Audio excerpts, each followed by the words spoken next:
నమస్కారం. ఇంటర్లింక్లో ఎర్నింగ్స్ ఎలా వస్తాయి, ఎప్పుడొస్తాయి? మైనింగ్ చేస్తున్న చాలా మందిలో ఇదే మెయిన్ డౌట్. సరే, ఈరోజు మనం ఈ విషయాలన్నింటి గురించి చాలా క్లియర్గా మాట్లాడుకుందాం. మైనింగ్ అయితే చేస్తున్నాం, అంతా బాగానే ఉంది. కానీ మన కష్టానికి ఫలితం అంటే డబ్బులు ఎప్పుడొస్తాయి? ఇదే కదా అందర్నీ తోల్చేస్తున్న ప్రశ్న. ఈరోజు దీనికి ఒక స్పష్టమైన సమాధానం తెలుసుకునే ప్రయత్నం చేద్దాం.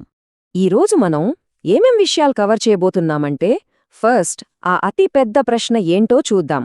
ఆ తర్వాత మొదటి అడుగైన కేవైసీ గురించి, డబ్బు సంపాదించడానికి ఉన్న మార్గాల గురించి, అలానే ఓటీసీ మార్కెట్లో కాయిన్స్ ఎలా అమ్మాలో తెలుసుకుందాం.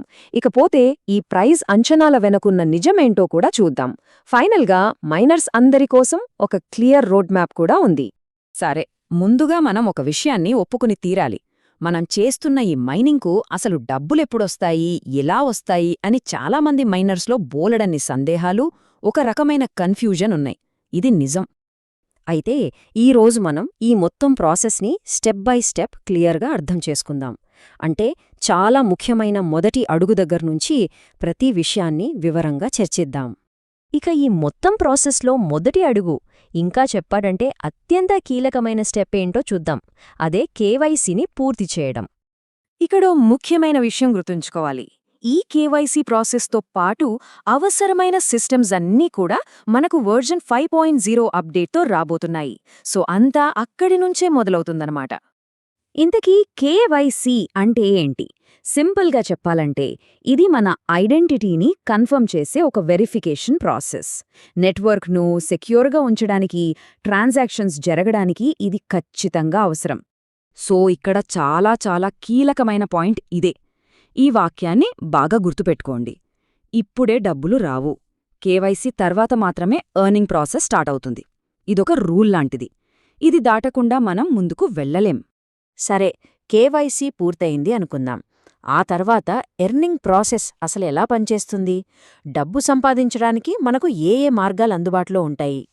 మన మైనింగ్ యాక్టివిటీస్ ద్వారా డబ్బు సంపాదించడానికి ప్రధానంగా 3 మార్గాలున్నాయి. అవేంటో ఇప్పుడు మనం ఒక్కొక్కడిగా చూద్దాం. దీని అర్థమేంటంటే, మనం కేవైసీ కంప్లీట్ చేసిన తర్వాతే మనం మైన్ చేసిన కాయిన్స్ వెరిఫైడ్ కాయిన్స్గా మారతాయి. అప్పుడే వాటిని అమ్మడానికి గానీ కొనడానికి గానీ వీలవుతుంది. అంతవరకు వాటికి మానిటరీ వాల్యూ ఉండదు. ఇక డబ్బు సంపాదించడానికి ఉన్న మరో దారి స్టేకింగ్. అంటే మన దగ్గరున్న కాయిన్స్ను అమ్ముకోకుండా వాటిని కొంతకాలం పాటు హోల్డ్ చేయడం ద్వారా దానిమీద మనకు రివార్డ్స్ వస్తాయన్నమాట. ఓకే, ఇప్పుడు మన దగ్గర వెరిఫైడ్ కాయిన్స్ ఉన్నాయి. మరి వాటిని డబ్బుగా ఎలా మార్చుకోవాలి? ప్రాక్టికల్గా ఏం చేయాలో చూద్దాం. ఓటీసీ మార్కెట్ అంటే సింపుల్గా ఒక ప్లాట్ఫామ్ లాంటిది. ఇక్కడ మైనర్స్ తమ దగ్గరున్న కాయిన్స్ను కొనాలనుకునే వాళ్లకు నేరుగా అమ్ముకోవచ్చు. మధ్యలో ఎక్స్చేంజ్ లాంటివి ఉండవు. అయితే ఈ ప్రాసెస్ చాలా సింపుల్గా ఉంటుంది. చూడండి, ఫస్ట్ స్టెప్ కేవైసీ వెరిఫికేషన్ పూర్తి చెయ్యాలి. అది అయిపోగానే మనకు వెరిఫైడ్ కాయిన్స్ వస్తాయి. ఆ తర్వాత ఓటీసీ మార్కెట్లోకి వెళ్ళి మన కాయిన్స్ను అక్కడ అమ్మేయొచ్చు. అంతే. ఈ స్టెప్స్ని కరెక్ట్గా ఫాలో అవ్వడం మాత్రం చాలా ముఖ్యం. రైట్, ఇప్పుడు ఒక చాలా ఇంట్రెస్టింగ్ విషయం గురించి మాట్లాడుకుందాం.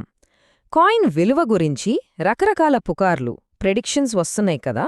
మరి ఆ ధరల అంచనాల వెనుకున్న అసలు నిజమేంటి? సోషల్ మీడియాలో బయట చాలామంది స్ప్రెడ్ చేస్తున్న ఫేక్ ప్రైస్ ప్రెడిక్షన్స్కి అసలు రియాలిటీకి చాలా తేడా ఉంది. సో ఇలాంటి తప్పుడు సమాచారాన్ని గుడ్డిగా నమ్మేయొద్దు. ఒక విషయం గుర్తుంచుకోండి, కాయిన్ నిజమైన విలువ అనేది ఎవరో చెప్పే ఆన్లైన్ పుకార్ల వల్ల కాదు. కేవైసీ పూర్తయ్యాక మార్కెట్ ప్రాసెస్ ద్వారా మాత్రమే డిసైడ్ అవుతుంది. సరే, ఇప్పటిదాకా మనం డిస్కస్ చేసిందంతా కలిపి ప్రతి మైనర్కి ఉపయోగపడేలా ఒక క్లియర్ రోడ్ మ్యాప్గా చూద్దాం. ఈ జర్నీని చూస్తే మనకు ఒకటి క్లియర్గా అర్థమవుతుంది. సంపాదన అనేది వెంటనే వచ్చేసేది కాదు. ఇది ఒక పద్ధతి ప్రకారం జరిగే ప్రాసెస్ మీద ఆధారపడి ఉండే ఒక ఫ్యూచర్ రిజల్ట్. కాబట్టి ఎవరైతే మైనింగ్ పట్ల సీరియస్గా ఉన్నారో వాళ్లందరూ ఈ మొత్తం ప్రాసెస్ని అర్థం చేసుకోవటమనేది ఫ్యూచర్ ఎర్నింగ్స్ కోసం చాలా చాలా ముఖ్యం. ఒక చివరి ఆలోచనతో దీన్ని ముగిద్దాం. మనకు ఇప్పుడొక క్లియర్ ప్రాసెస్ ఉంది కదా. మరి మన ఫోకస్ అంతా కేవలం తక్షణ చెల్లింపుల మీద కాకుండా ఈ ప్రాజెక్ట్కి లాంగ్ టర్మ్లో మంచి వాల్యూ క్రియేట్ చేయడంపై పెట్టాల్సిన సమయం వచ్చిందా? దీని గురించి ఆలోచించండి.